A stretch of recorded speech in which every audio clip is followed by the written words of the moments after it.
untap, upkeep, and welcome back to the channel if you've been here before. And if you haven't, please sit back, relax, and enjoy our show for you today. It has been a little while since our last video, and I figured I would share with you all something out of my wacky brain yet again. If you haven't already, please like, share, subscribe, and ring that bell for notifications because you never know what wackiness I might come up with next. So for today's video, we're going to look at a classic that was once done by Mitch over on the Commander's Quarters studio quite a few years ago now. And I think people are kind of sleeping on her, and I think she can be done very, very well. So I wanted to kind of revisit her, if you will, and still stick with a $50 or less budget. So this is none other than Jhoria, the Weatherlight Captain. So for 2 red-blue, we get a legendary creature human artificer. That's just a 3/3. Nothing big, nothing fancy, okay. But then she has this ability that says whenever you cast a historic spell, draw a card. And a historic spell is an artifact, legendary, or saga. So as you can probably imagine, we are going to be very artifact heavy.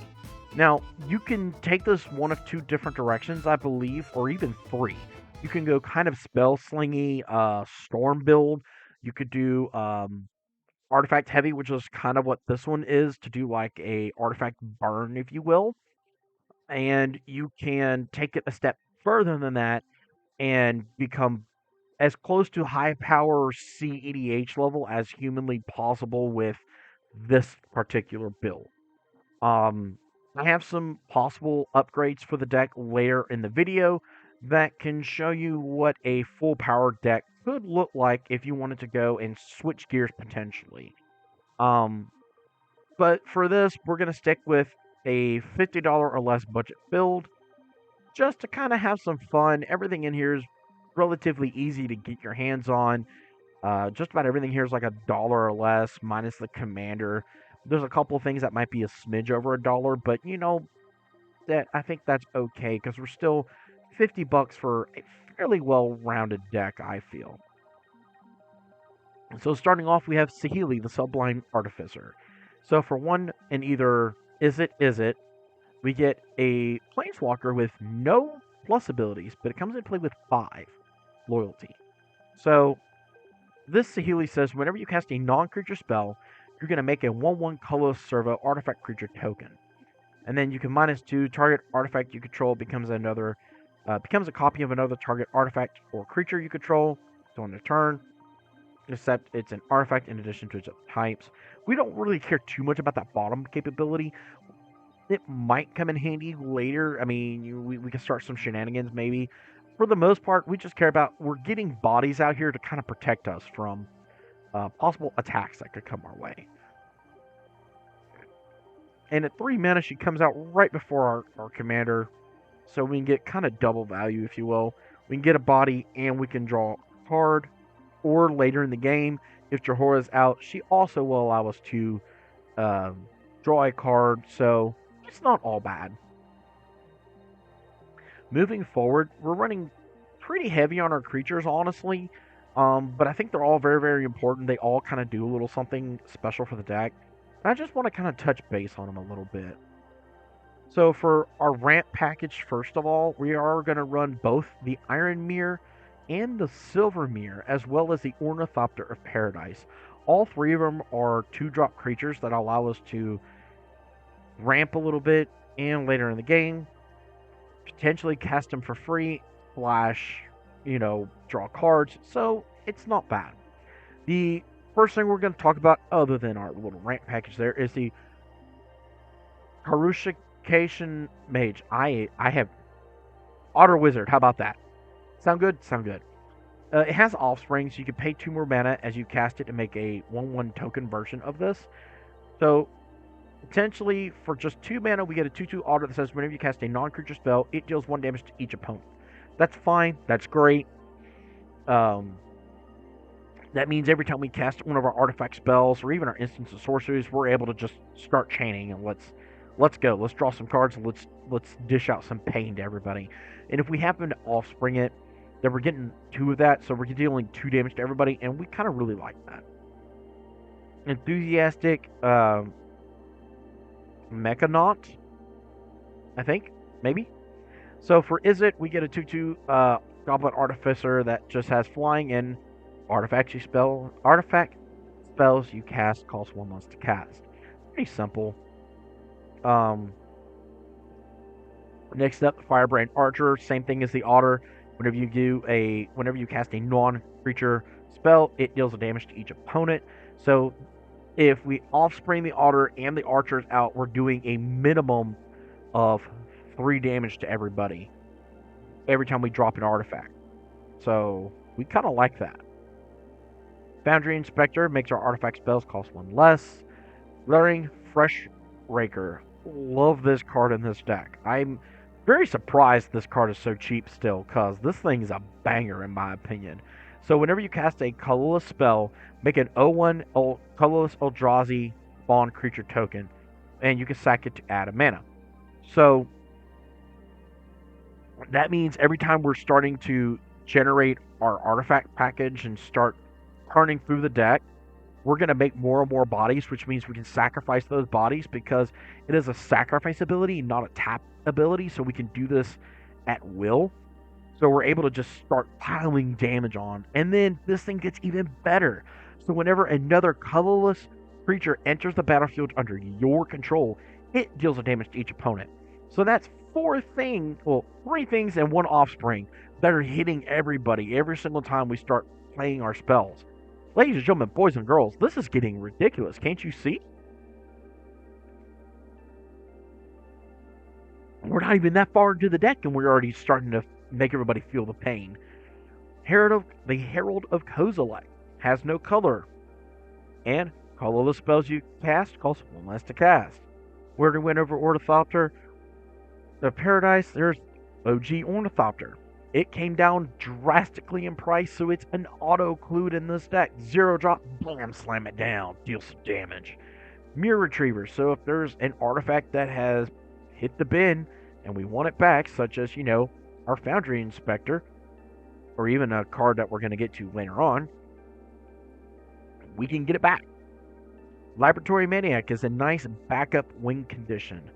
I don't think this is actually the cheapest version. Hold on a second. What is the cheapest version? The cheapest version is the new Final Fantasy printing at 27 cents. I don't know. I might switch it to something else just because that artwork is really, really hard to tell. But Laboratory Maniac is just a nice backup win condition, if you will. We are drawing a lot of cards. And I do mean a lot. We'll just switch it back to the list. You can get one super cheap right now. I think that artwork is just a little bit confusing for players that don't know about the Laboratory Maniac. So for now, we'll stick with the list reprint. It got reprinted in the Innistrad Remastered set as well. So,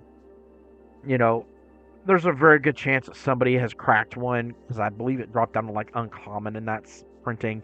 So you can get this pretty easy. Don't let the price fool you. But we are drawing a whole bunch of cards, and if we ever feel like we are drawing too many and we're like, we're going to draw our deck, well, we can win from that too. So we're not too worried. Jhora's Familiar, historic spells you cast cost 1 less to cast. And again, that would be artifacts, legendaries, and sagas, so it makes everything cheaper. We went over Iron Mirror already. Friction Walker is a little bit pricey, considering our budget. It's 31 cents over $1. I'm not really going to sneeze at that. Just a really good, solid 0 mana drop and keep the ball rolling. Our backup win condition, if Burying You doesn't help, well then how about we just drain everybody? Psychosis Crawler, his power and toughness are 8 equal to the number of cards in your hand. Well, that's okay. We don't really care too much about that. All we need is for it to live long enough so that whenever we draw cards, everybody's going to lose a life but us. Yeah, you guessed it, because our commander draws us cards. Yeah. and this comes out after our commander. So if we're set up right, it's GG, everybody. GG. Reckless Fireweaver is another way to burn the table. So whenever an artifact enters under our control, 1 damage to each opponent. Riddlesmith is kind of like a worse version of our commander, if you will. So whenever you cast an artifact spell, you may draw a card. And if we do, we have to pitch a card. So if we start to get a little land heavy and we're just trying to storm off basically and do our thing, we can hopefully just keep the engine running between this and the commander. Xiao Jun is from the Assassin's Creed set. As long as it's your turn, they have flying and first strike. Don't really care. What we care about is being able to tap 2 untapped artifacts we control, and this deals 1 damage to each opponent. So we can play our stuff. We have a couple of ways to recycle all of our artifacts and stuff. So we can play it, tap it, deal damage, bounce it all back to our hand, play it all again, and just keep our cycle going. Shimmer Dragon, for later games, he may not really be needed in this deck. I really don't know.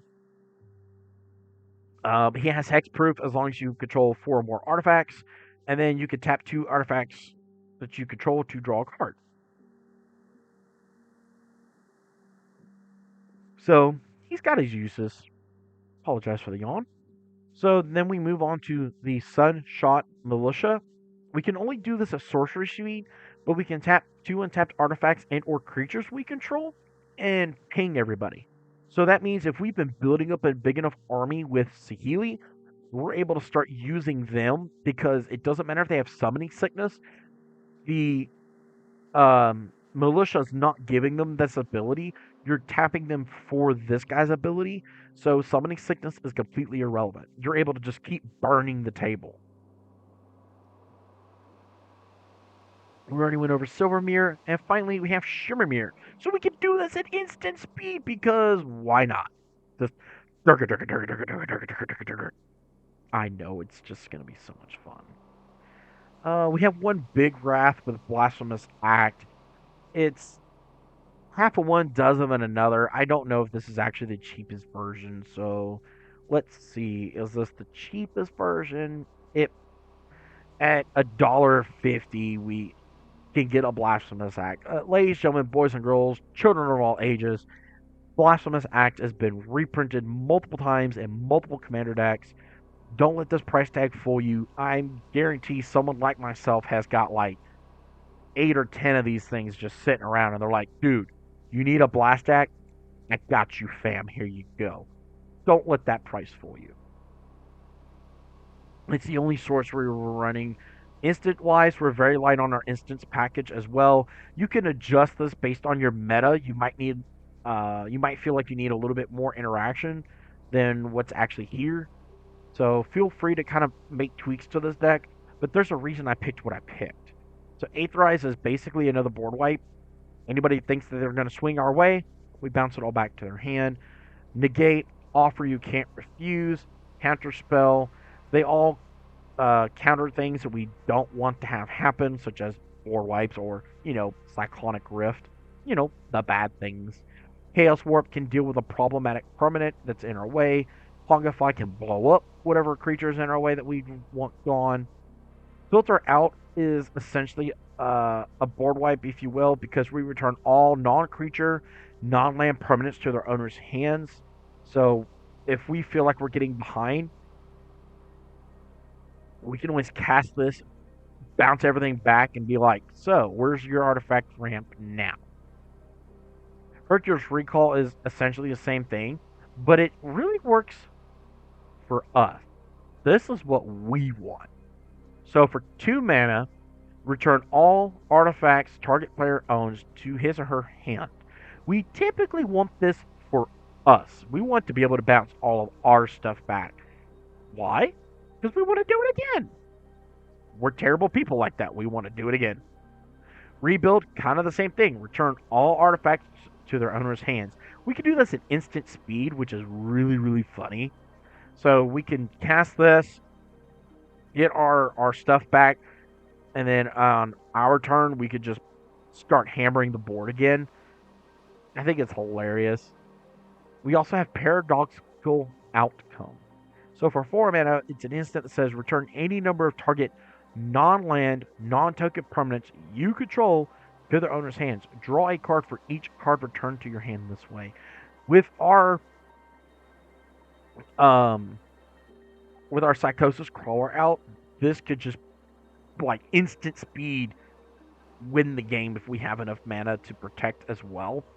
So if you had like 5 mana, so we could do Paradoxical Outcome and hold up like offer you can't refuse, we could potentially win the game on the spot with enough stuff on the battlefield and with Psychosis Crawler on the battlefield. There's a very, very good chance you could win the game on the spot. Moving on to the big ticket items, we have all of the artifacts. Aether Spellbomb bounces something and we can draw a card. Arcane Signet's Ramp, Chromatic Sphere is essentially ramp and card draw times 2. Same thing with Chromatic Star. They both come into play for 1 mana, so our commander says, hey, they came into play, draw a card. But then you can pay 1, sacrifice it, and add 1 mana of any color. And then when they both go to the graveyard, they're able to draw us cards. So we can draw 2 cards essentially for just 2 mana. Not horrible, not that great. Codex Shredder, we can make people mill cards, and we can even use it to get things back from the graveyard into our hands so we can keep our engine going. Commander Sphere, everybody knows that. Mana Rock, sack it, draw a card. Ichor Wellspring enters the battlefield, draw a card. When it goes to the graveyard, draw a card. Helm of Awakening is something not a lot of people have seen before. So for 2 mana, we make all spells cost a generic mana less. This does work for your opponents, but by the time we're ready to play this card, we really just don't care. We're going for your throat. We're going for the win. Filwar Stone is a mana rock, Rolling Chalice. It could be a mana rock if we actually pay into the kicker, but predominantly it's just a 0-drop that we can just start going ham with. Elixir of Mortality. This is a classic back from my early days of playing Commander with my brother and my friends from high school. This is a card that we all had in our decks because at the time, we didn't understand life was a resource. We wanted all our stuff back. So the ultimate Timmy group, I guess you could say. But you could pay this for 1 mana, pay 2, tap it, sack it, gain 5 life, and shuffle it plus our graveyard back into the deck. So we can actually stifle the going to exile your graveyard, or the hey, let's get him down in cards. He got rid of his Laboratory Maniac. We can mill him out. No, you can't, because if I have this and I haven't played it yet, you're not going to beat me. Conjurer's Bauble, you could put up to 1 target card from our graveyard on the bottom of our library and draw a card. It's another cheeky way, honestly, that we could get Lab Bam back if we're almost milled out, or the Elixir back. So, kind of cheeky when you think about it.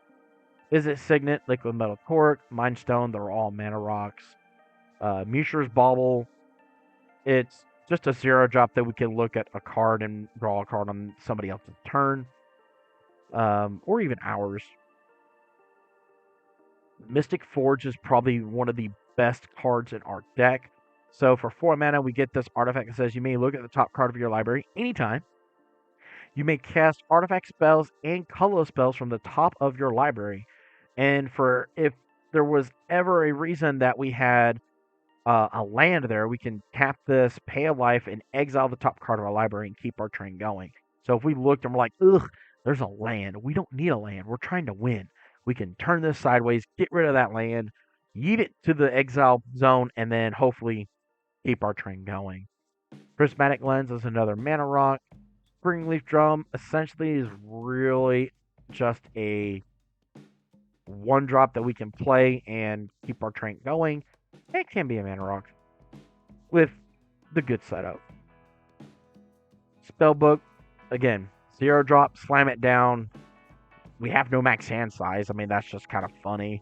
But it predominantly is here to just to fuel Jhoria. I really don't know how to say her name, honestly. Soul Guide Lantern, kind of the same thing. It enters, you can exile somebody's graveyard. It has a few other abilities, but predominantly it's just a 1-drop to slam down.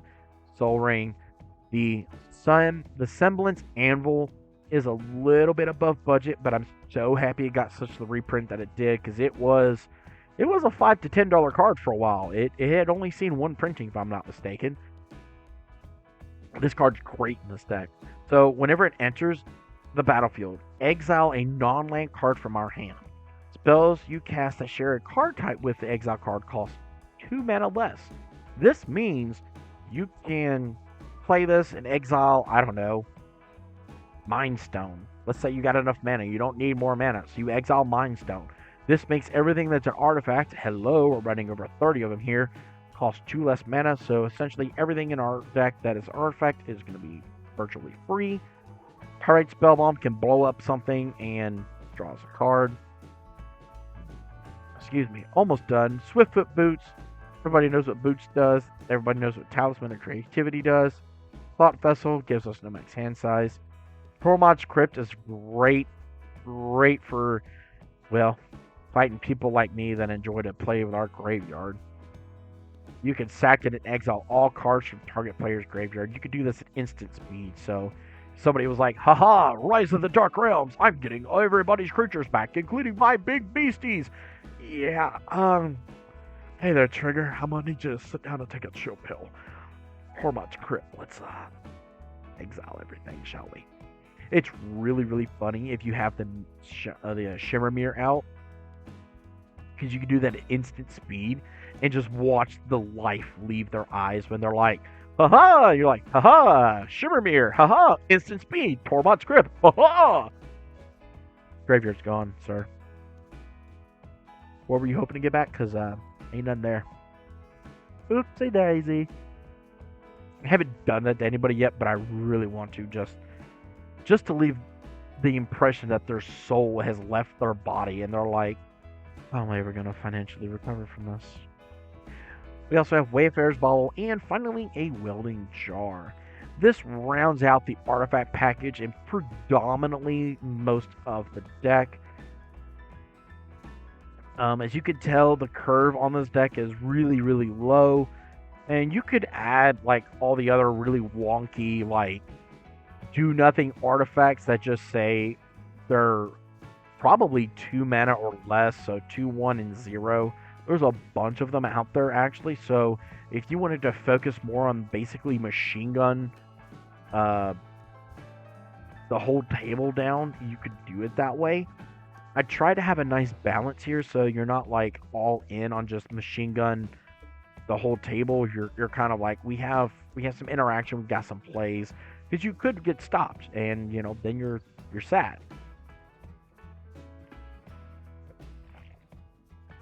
Excuse me. Only other thing to talk about is the land package, which is going to be pretty standard of what you would see. We have the Temple, we have the Snarl, the Falls, the Bluffs, Tower, Ancestry, my Field of Ruin, which is always a thought whenever I build a deck, because you just never know.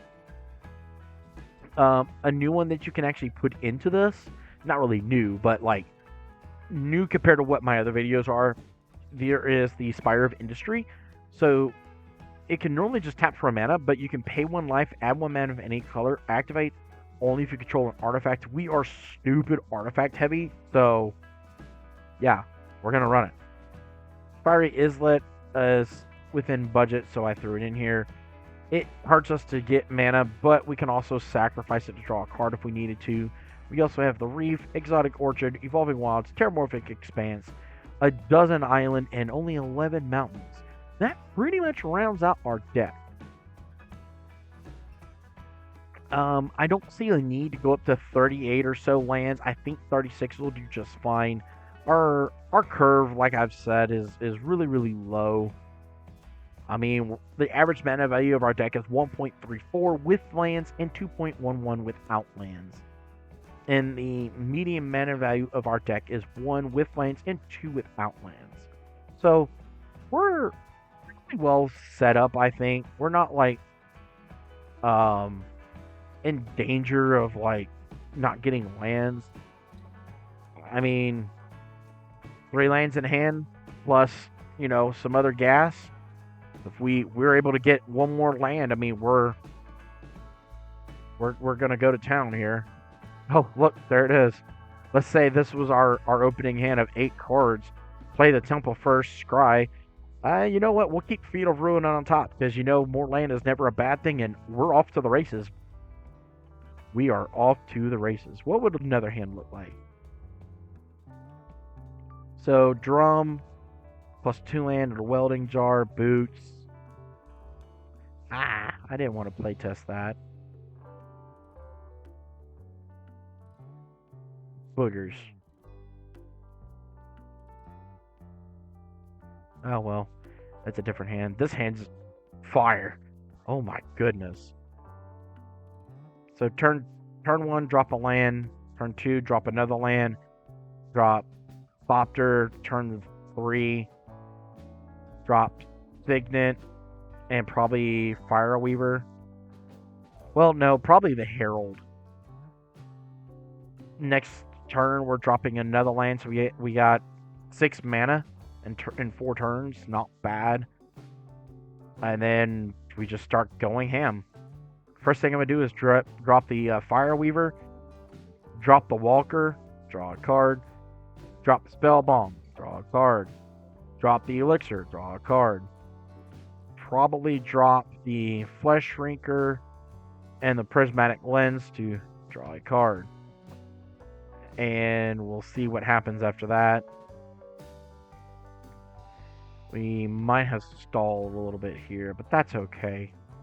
Oof, look at that mana pocket. We could have always cast Rebuild to just kind of start our train over again and just, kind of keep going. So, that had potential. That had a lot of potential. But as you can see, you can modify the deck as you need in your meta, and maybe you can focus more on whichever end you want to do on the spectrum. Moving on to the considering board. 4 of it's going to be land, so upgraded the land package a little bit with the Shock land, the Surveil land, and the Battle Bond land. So not much to see there. Creature-wise, I mean, it's really dumb, but Ethereum Sculptor is $2, and a Memnite is $2. Both of these into the deck would lower the curve and help us just keep turning through the deck. Swan Song is always a nice upgrade. It is just a phenomenal counterspell. I probably would swap out Negate for this, honestly, just because this hits more things, where Negate is just kind of like very situational. I don't know. You could kind of play around with it, I guess. Maybe take out Blast from the Sack if you really felt like you were just going to go all in on that aspect, and just have a Swan Song and up your counterspell package, whatever you feel you need. One of the big pieces that make it more like a Seed EDH level is Rain Freeze. So target player mills 3 cards. Fine, great, okay, but it also has Storm. This means you copy it for every spell cast before it this turn. So if you just start running through your deck, you could Rain Freeze, mill your entire deck, and if you're set up right, there's good potential to get Laboratory Maniac back and slam him on the table, win the game. Another option you could do to win the game is a Flux Reservoir. So whenever you cast a spell, you gain 1 life for each spell you've cast this turn. Pay 50 life, 50 damage to somebody's face. So if we start chaining enough artifacts, you could potentially just get this and you're off to the races. Forget about burning the table. You're just going to hit him in the face with this, Kamehameha wave, Death Star, whatever you want to say. I've actually done this to a few people a few times, and it is hilarious to do. But I did it in my my Mardu Haroon deck. It's a really interesting build, and if you would like to hear and see more about it, let me know by saying Mardu Dragon, and maybe I'll toss the deck together here on Moxfield and kind of go over it with y'all. It is not budget restricted. It is pretty jacked up, and it is a lot of fun to play. Surprisingly, it gets a lot of mana, and it's really, really fun. But I use Pyru the Volatile as the commander, so it's interesting.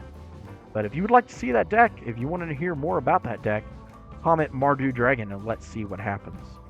Another upgrade would be the Crystal Skull from the Assassin's Creed set. You may look at the top card of your library anytime. You may play historic lands and cast historic spells from the top of your library. And it's a mana rock.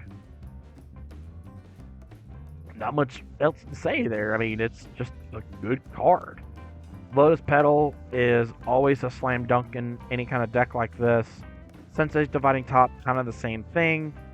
Potentially can go infinite with everything is set up right. You potentially could go infinite. You might need another piece or two, really, because you need to be able to bounce and or activate the draw capability so that you can get top back and Aether Flux and just...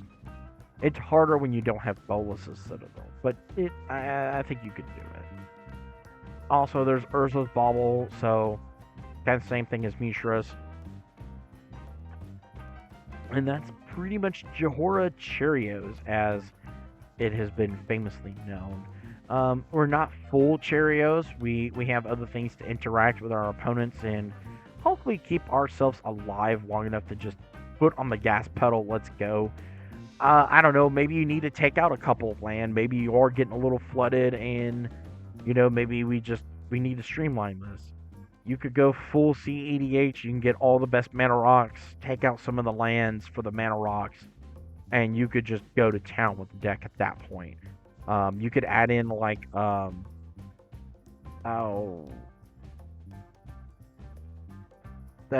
beast. I'm drawing a blank right now. I apologize. But you're able to basically flicker and bounce your stuff back and forth, so you could potentially go infinite with that as well. You could really, really ramp the power level of this deck to an astronomical level. It just depends on what you want to do. You could always just go infinite and then go, okay, brain freeze. You, and you mill basically your entire deck past the turn, everybody dies. That's another win condition. So it kind of really just depends on what you're trying to do and what you're wanting to do and how you're set up. Other than that, this has been the Jhoria, the Weatherlight Captain build at a $50 budget, with a shout out to Mitch over at the Commander's Quarters, who did this long ago. I just decided to revisit this deck and to kind of display, like, you don't really need to spend a lot of money potentially to make it a very powerful deck. You can upgrade the deck by, like, I don't know, $40, $50, make it a $100 budget deck and still slap people left and right. So let me know in the comments below, what do you think about Jhoria? And is this a deck you'd be interested in playing and building? Let me know. Don't forget to check out my other videos, and the link for this deck list will be in the description below. My other videos have very interesting, including a non-budget restricted, basically in-person live viewing of my personal Baitor Kin to All deck and some of the upgrades that I've made to my personal deck based on the meta in my area. Don't forget to check that out. Like, share, subscribe, ring that bell for notifications, because you just never know what's going to happen. I know you can take all of them on at once, because you are a huge, mighty, and powerful dragon who is worshipping the Temple of the Buddha Dragon, and they are nothing but one peasant creatures that are ready to be bathed in dragon fire. So what are you waiting for? Show me some love. To all you that have shown me all the love and support, thank you. I could not do it without any of you, and you all are very, very important. So thank you. Much appreciated, much love. With all of that said, I've been the Buddha Dragon. You all have been amazing. Don't forget, rub that belly for mana, and may your games be filled with magic. Until the next time, peace out.